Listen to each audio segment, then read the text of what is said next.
When I got home from work, I pinned my girlfriend's sister to the bed and smothered her with kisses. She tried to push me away, struggling to speak in her panic. As I kissed her, I noticed her face had turned a deep shade of crimson. Weird. Why would she be blushing like that? It suddenly hit me that something was wrong, and I scrambled up, mortified. Ethan, where's your sister? She just left. I'm sorry, I am so sorry. You twins just look exactly alike. I'm going now, Ethan. She frantically put on her shoes and fled like a frightened rabbit. If I had known this misunderstanding would make her fall in love with me, I would have sooner died than done it. My girlfriend, Emma Miller, has a twin sister named Chloe. They look identical. Height, weight, and facial features are like they were cast from the same mold. Even their voices sound exactly the same. Emma said they were born only a minute apart. The only difference is their personalities. Emma is introverted and quiet, while Chloe is extroverted and free-spirited. Today, Emma hadn't told me her sister was coming over, so I mistook her identity and did something both erotic and incredibly awkward. Frustrated, I scratched my head and sat on the couch, staring into space. 10 minutes later, Emma came back carrying bags of groceries. Hey, where's my sister? She left. Left? What? Emma looked at me suspiciously. She was fine just a minute ago. I was tongue-tied, not knowing how to explain, and stammered. Just something urgent came up and she took off. How was that possible? Emma's gaze sharpened. I'm calling her. My heart jumped into my throat. If Chloe told the truth, or if her awkward tone gave anything away, I wouldn't have a leg to stand on. Watching Emma take out her phone, find the name, and press call, every step shredded my nerves. The subscriber you have dialed is powered off. Emma called again, but it was still off. The weight finally lifted from my chest, and I silently swore that before making any intimate moves in the future, I would confirm exactly who I was looking at. Maybe it really was just an emergency, I said, trying to smooth things over. Emma stared into my eyes. You're acting weird. What's weird about me? You stutter when you lie. You know I didn't stutter, right? I said, feigning composure. Then why is your face red? Isn't it just hot in here? I quickly changed the subject, grabbing the bags from her hands. Let me help you put the groceries away. Since your sister left, there's no way we can eat all this. Did you two do something behind my back? I responded while unpacking the groceries, not daring to look her in the eye. How is that possible? What could we have done? What goes on in that head of yours? Next time I see her, I'm going to ask her what the rush was. Go ahead, ask her, she said. I played along, feeling guilty as hell. That night, I couldn't sleep. My mind was replaying the scene of Chloe struggling underneath. My lips had sealed hers, stifling her attempts to explain. I cursed myself for being a pervert. Why was I still thinking about that now? I needed to figure out how to avoid the awkwardness next time we met. And Emma absolutely could not find out about this. She adored her sister, and if she knew I kissed her, misunderstanding or not, a breakup was guaranteed. Fortunately, Chloe didn't show up for a few days. Judging by Emma's behavior, the sisters hadn't discussed the incident in depth. As long as no one brought it up, maybe it would just blow over. I finally started to relax. I saw Chloe a few times in the interim, and she chatted with me completely normally, as if nothing had ever happened. That was for the best. It was a misunderstanding, my fault entirely, and I was lucky she forgave me. Until that day, when Emma got off work early. As soon as I opened the door, I smelled the booze on her. Where have you been? Why did you drink so much? Office party, she muttered irritably, collapsing onto me in a daze. I carried her into the bedroom and went to the kitchen to mix some honey water for her. She took the cup and gulped down a large mouthful, only to spit it back out at me. Stop it, I said, assuming she was just drunk and wanted her to get some rest. But she wouldn't let go, clinging to me and mumbling. At the company dinner today, everyone was coupled up, touching each other while they ate, and I was just sitting there eating all alone. My girlfriend was definitely wasted. She couldn't stand on her own and was practically hanging off me. The scent of alcohol mixed with her perfume was intoxicating. Seeing her flushed cheeks,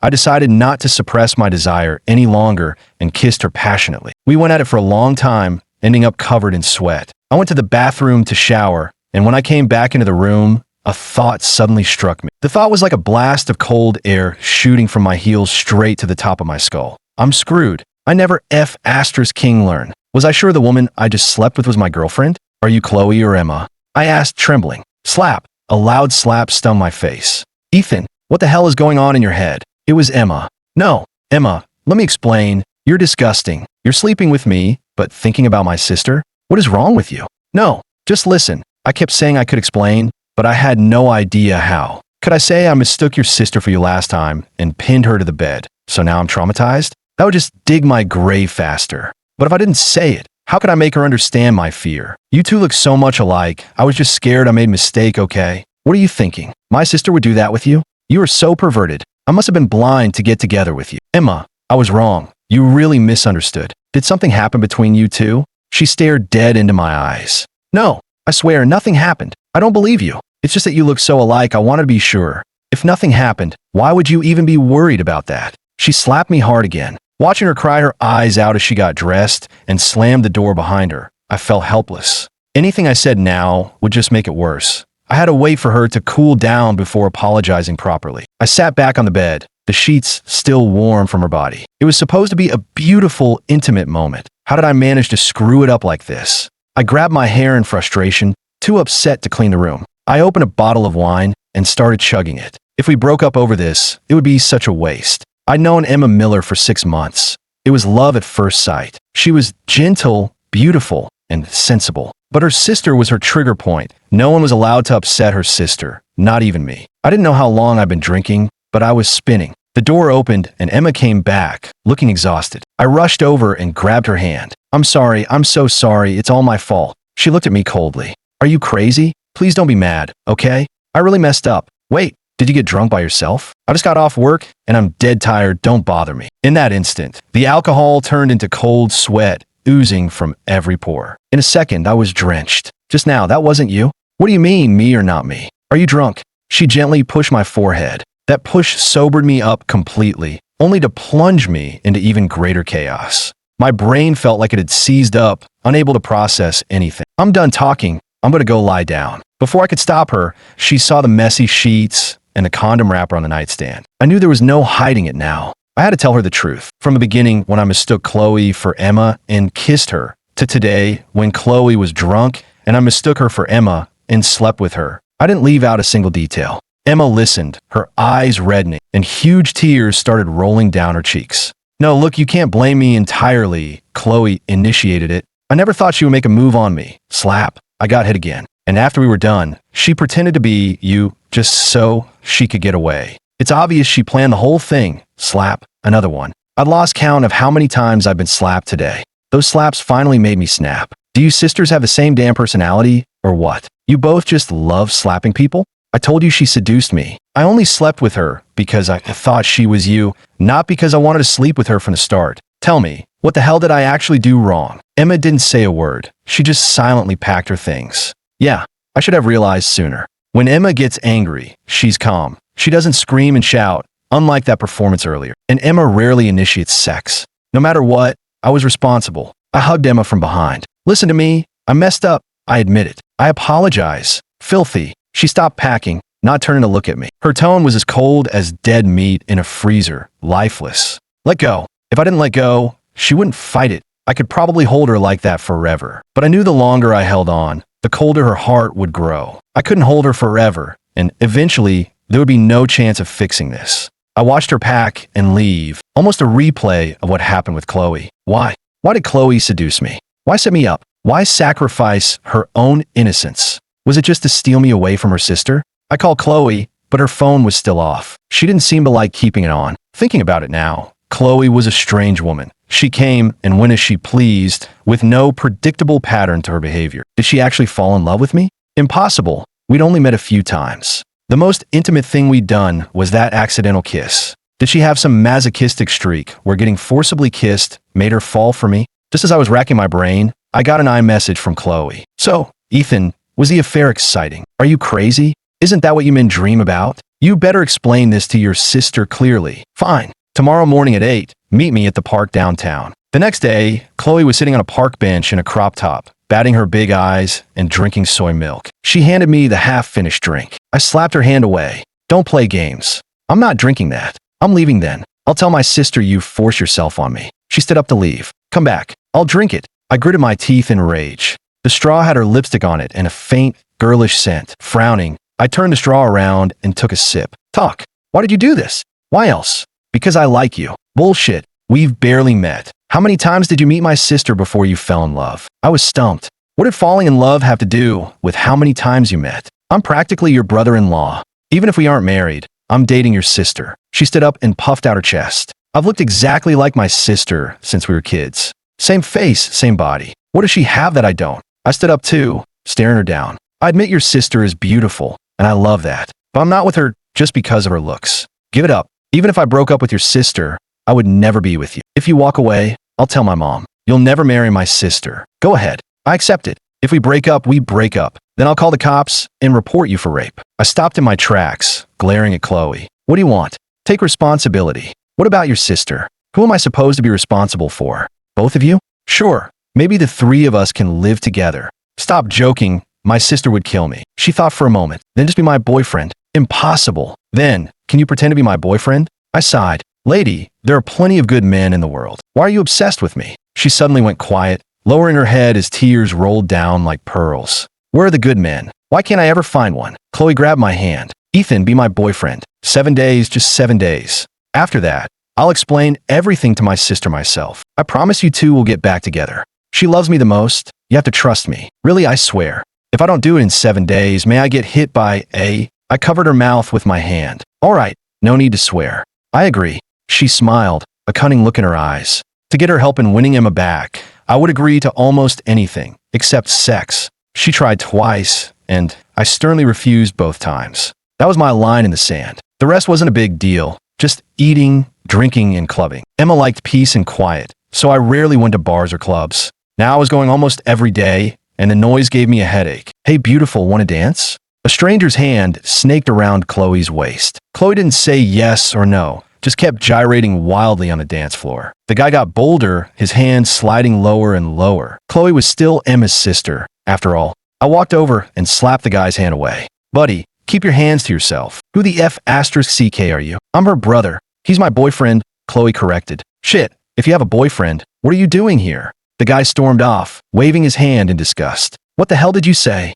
Say that again. Chloe stopped me. See? I told you I never meet good men. What kind of good man would you find in a place like this? Where should I go then? I thought for a moment. Go to an amusement park. The next day, I took her to the amusement park. She rode the carousel, the pirate ship, and the roller coaster, laughing like a child. I realized she was incredibly mercurial. In the club, she was a seductive vixen. Here, she was as innocent as a kid. I handed her an ice cream. First time? It's a blast. She licked the cone. It's cold. I brought your sister here once. She was too scared to ride anything and wouldn't let me eat ice cream because she said I'd get a stomachache. She waved her hand dismissively. My sister is a stick in the mud. Ignore her. Bring me next time. I smiled. It was already day 4. 3 more to go. You're no fun. Where do you want to go tomorrow? Tomorrow. I want to visit your office. Why do you want to go to my office? I was surprised. None of your business. I couldn't say no, so I brought her to work. Some colleagues had met Emma and thought it was her, greeting her with smiles. Chloe didn't correct them,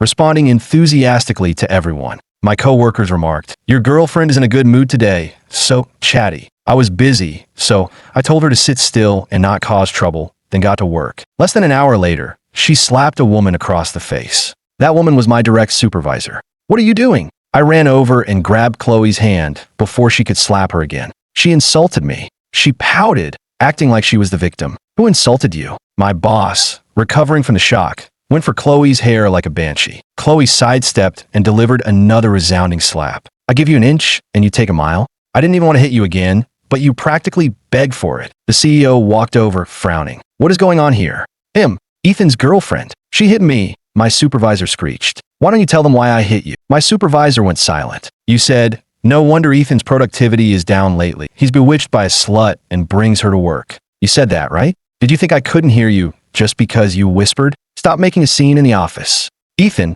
handle your girlfriend. The CEO glared at me. I nodded frantically. Yes, sir. Who do you think you are? You crappy boss acting like a big shot. Chloe didn't give the CEO any respect, roasting him to his face. The CEO ignored her and glared at me. Clearly, you need to fix this. Chloe stepped in front of me, blocking the CEO's view. What kind of boss are you? Your manager exploits entry-level employees and you don't care. The CEO paused. That bitch over there deserves to be slapped. She assigns Ethan tasks past midnight. Would it kill her to wait until the next day? And it's not even his work. She's just dumping her own responsibilities on him. Why do you keep useless trash like that around? How did you know that? I asked, amazed. Even though we'd been together for days, I didn't realize she was paying such close attention. You were working on your laptop at the club. Did you think I was blind? I fell silent. Emma certainly wouldn't have noticed that. Besides, didn't you already line up a new job? You're quitting anyway. Why take this crap? You can't hit a girl, so I did it for you. How do you know everything? I was stunned. You're quitting?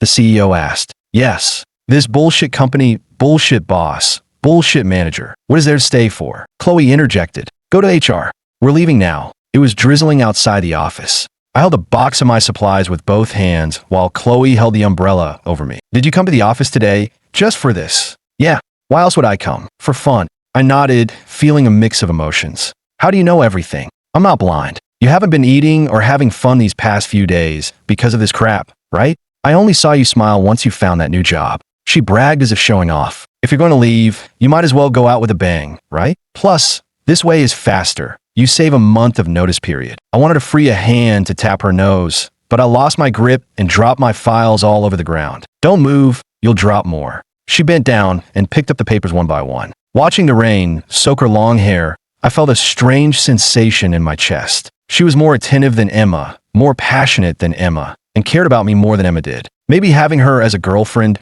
wouldn't be so bad. I shook my head quickly, tossing that unrealistic thought aside. 3 days later, on another rainy day, I was the one holding the umbrella for her. The agreed date arrived, and my stint as the 7-day boyfriend was officially over. She smiled. Don't worry, I won't break my promise. I'll explain everything to my sister. I nodded.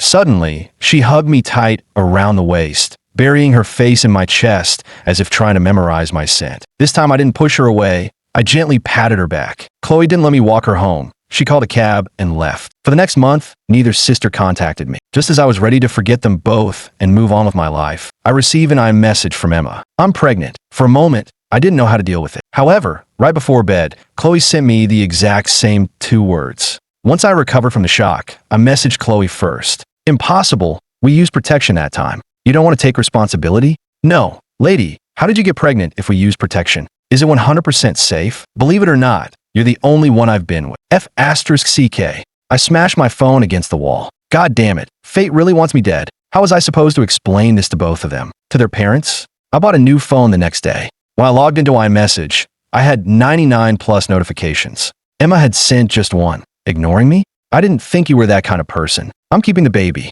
It has nothing to do with you. I tried to reply, but she had already blocked me. The rest of the messages were mostly from Chloe. They ranged from questions to insults, then to tearful pleas, and finally to utter despair. I spent the next few days and a daze, becoming a fixture in the corner of the bar. How long had it been since I ate? 3 days? 4? I drank until I puked, then got up and drank some more. Eventually, I started coughing up blood. Through my blurred vision, someone pulled me up, shouldered my arm, and struggled to help me out of the bar. Who was it? Emma or Chloe? In the taxi, it felt like every deity in the heavens was chanting in my ear. There was no perfect solution, no way to do right by everyone. Being responsible for both of them was impossible. But if I was any kind of man, I had to take responsibility for at least one. But which one? Emma was my girlfriend. I should be responsible for her. But she hated my guts. Chloe was technically a victim. If I hadn't forced that kiss on her, none of this would have happened. But that wouldn't be fair to Emma. I turned my head and looked at that all too familiar face, seeing her anxious expression and the hint of resentment in her eyes. I smiled. Then, whoever dragged me out of the bar tonight, that's who I'll choose. At least she cared about me. That night, I didn't know if I was sleeping with Chloe or Emma. I only remember that when we got home, she cried. I held her. It felt like she was releasing all her pin-up grievances, or maybe claiming me as hers. I let go completely, maybe hoping to settle on a partner for life. The irony was I had no idea if the beautiful body I held all night belonged to Emma or Chloe. I woke up thirsty. I downed a large glass of water and stared at the empty glass. I had fallen asleep right after, so she must have placed it on the nightstand for me. Only Chloe would be that attentive. I slid back under the covers and wrapped my arm around her waist. She murmured happily in her sleep. I drifted off again. When the sun pierced my eyes like a blade, she was lying with her back to me, bathed in the light. Chloe, I called out tentatively. She turned and smiled. You finally got it right. Chloe, marry me. Let's raise the baby together. Yes. By unspoken agreement, neither of us mentioned Emma. When we got to Chloe's house, I was a nervous wreck, shaking all over. Thankfully, Emma wasn't there, or I would have died of shame. I guess Chloe had intentionally brought me over when her sister was out. Mr. and Mrs. Miller. Hello, hello. Hello, take a seat. Chloe's parents weren't overly warm,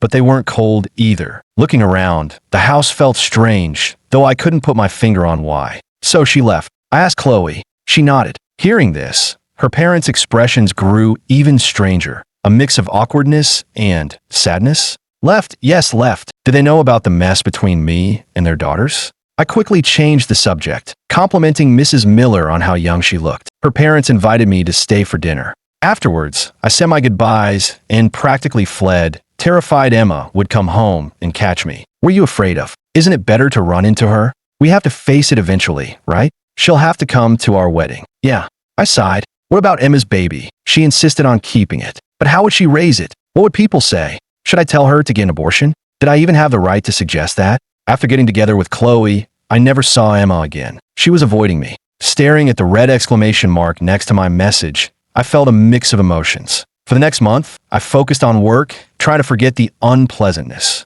Until I saw Chloe at a club. A man had his arm around her, and she was dancing wildly, eyes closed in enjoyment, completely disregarding the baby in her belly. What are you doing? Mind your own business. I'm your boyfriend. It is my business. She laughed, a sinister sound. Right, you're my boyfriend. Well, let's break up. There. Now you have no right to tell me what to do. I stood there stunned. Then a wave of rage exploded in my chest. I grabbed her arm and dragged her out of the club. What does that mean? Nothing really. I just wanted to steal you from my sister. That's all, she said casually. Why? Why would you do that? I roared, startling passersby.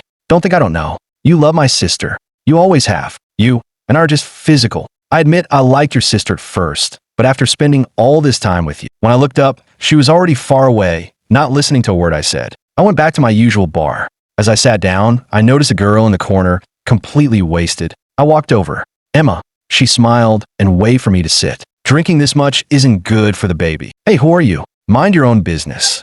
She waved her hand in front of my face. Are you okay? That's the second time I've heard that today. I was frustrated. Why are you here? You can get wasted here. Why can't I? I'm drinking because... Wait, how'd she know I got wasted here? Emma never drank, and I never told her this was my spot. How'd she know? A blinding realization struck me like lightning, and I nearly blacked out. A fact I didn't want to admit was staring me in the face. It was you that night, wasn't it? When I was coughing up blood, you brought me home, right? You brought me home and left, but you were worried, so you called Chloe, didn't you? I shook her shoulders like a madman. Her eyes were red and teary. Does it matter? Does any of that matter now? Why? Why didn't you tell me? I broke down, tearing at my hair. It was Emma who cared for me. Emma brought me home. Emma put the water by my bed. Chloe was only the one who slept with me, and she only did it to steal me from her sister and dump me. I took Emma home first. Mrs. Miller asked why she was so drunk, but I didn't answer. Eyes bloodshot. I searched every club in the city for Chloe all night, but I couldn't find her. The next morning, Chloe showed up at my place, looking vicious and defiant. I don't actually like you at all.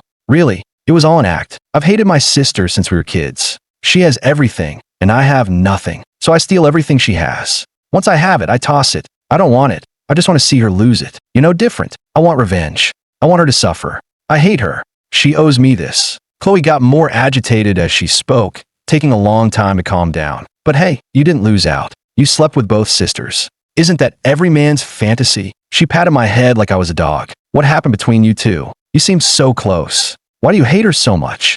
Want to know? Maybe in your next life. Since Chloe wouldn't talk, I went to ask Emma. When I got to their house, only her parents were home. Mrs. Miller, where's Emma? She paused. Emma went out early this morning. What about Chloe? Chloe? Chloe is dead. She died a long time ago. Dead? Then who had I been seeing all this time? Who did I sleep with? A draft blew from Chloe's bedroom, so cold it made me shiver. Ethan, are you okay? I'm fine. I pulled out my phone with shaking hands. Mrs. Miller, look, these are messages from Chloe. Look, I have her. I have her number. I'll call her. Listen. I dialed, but no one answered. Mrs. Miller looked at me in disbelief, wondering if I'd lost my mind. And her Facebook. Look at Chloe's Facebook. Isn't this her bedroom? I rushed into the room without taking off my shoes, comparing the photos on my phone to the furniture in the room. Look, this photo was taken right here, wasn't it? This exact angle. Mrs. Miller, look, I'm not lying. I crouched in a corner, muttering, how could she be dead? It's impossible. Son, you're scaring me. Mrs. Miller helped me up and took my phone, frowning as she looked at it. That is our house. What is going on? I felt like I had fallen into hell, stuck in a quagmire I couldn't escape. The room felt cold and ominous, and sweat poured down my forehead. Emma. Yes, Emma must know. If I found Emma, I could figure this out. I snatched the phone back from Mrs. Miller and bolted out the door. Ethan, wait. Mrs. Miller called me while I was driving. I didn't say a word, just listened in silence. I found Emma by the river. She was wearing a trench coat, staring at the shimmering water. Emma. She turned at the sound of my voice, saw it was me, and turned back coldly. I'm going to be with Chloe. Why are you here? Emma. There is no Chloe. Chloe is dead. Impossible. My sister isn't dead. She's fine. You're a liar. I grab her shoulders, forcing her to look at me. There is no Chloe. Chloe is dead. She's gone. Impossible. Tell me, when was the last time you actually saw your sister? She looked dazed, trying to remember. It seems like a long time ago. I have never seen you two together. There are no photos of you two together in your house. Have you ever wondered why? Call her right now. Call her every day. No one will ever answer. She stared at me blankly. Why? Because you are Chloe. Your sister is a figment of your imagination. Chloe died when you were 6 years old. Die? She nearly collapsed, but I caught her. Emma was in a coma in a hospital bed. Her parents were on their way. I replayed everything Mrs. Miller had told me. Emma was indeed a twin, and she did have a sister named Chloe. When they were 6, they were in a terrible car accident. Even worse, both sisters had a rare blood type. The hospital didn't have enough plasma, so they could only save one immediately while waiting for a transfer from another blood bank. The doctors urged the parents to decide, or both would die. Agonized, they chose to save the sister with the more severe injuries, Emma. By the time the plasma arrived, Chloe was gone. Her parents were devastated, but they had a surviving child to raise, so they forced themselves to move on. Emma grew up introverted but seemed psychologically healthy otherwise. It wasn't until I came along that her parents noticed something was wrong. I called a doctor friend from the car. After hearing the story, he said it sounded like dissociative identity disorder. Because of her guilt, Emma developed an alternate personality, her sister, Chloe. The host personality treated the alter as her sister, subconsciously telling herself that Chloe hadn't died. The Chloe personality absorbed Emma's guilt, believing Emma owed her and had wronged her. Therefore, she had to steal everything Emma had, including me. Fundamentally, the alter believed the host stole her life. This explained why both were pregnant and why they would suddenly disappear and reappear. They needed time to switch personalities. My friend urged me to get Emma to a psychiatrist immediately, saying medication would help. Knowing the truth was a relief. The pressure had nearly driven me insane. Thank God, they were the same person. I didn't have to face the moral dilemma or the guilt anymore. I looked at the sunflowers on the windowsill, always ready to face the sun no matter what. The psychiatrist brought Emma out. Ms. Miller's doing much better. Her alternate personality should disappear completely soon. Thank you so much, doctor. I bowed to him. What were you looking at? Emma asked, linking her arm through mine. The flowers. What's so great about sunflowers? You look at them every time we come. She had been seeing the doctor for a month. It was a good month. The doctor told me Emma's did was cured, and she wouldn't need further treatment. The other good news was that Emma and I were getting married. We were busy planning the wedding. At the ceremony, Ethan, do you take this woman to be your lawfully wedded wife? To love and cherish her, for richer or poorer, in sickness and in health? I do. I shouted it out, grinning at Emma's smiling face. Emma Miller, do you take this man to be your lawfully wedded husband? To love and care for him, for richer or poorer, in sickness and in health? Correction. My name is Chloe. The officiant looked confused, checking his cue cards. A chill shot straight through me. I froze, shaking uncontrollably. I watched helplessly as the woman's expression shifted from happy and loving to something sinister and hateful. She leaned in close and whispered in my ear. It was so hard pretending. Thanks to you and the doctor, my sister is finally dead. Thank you.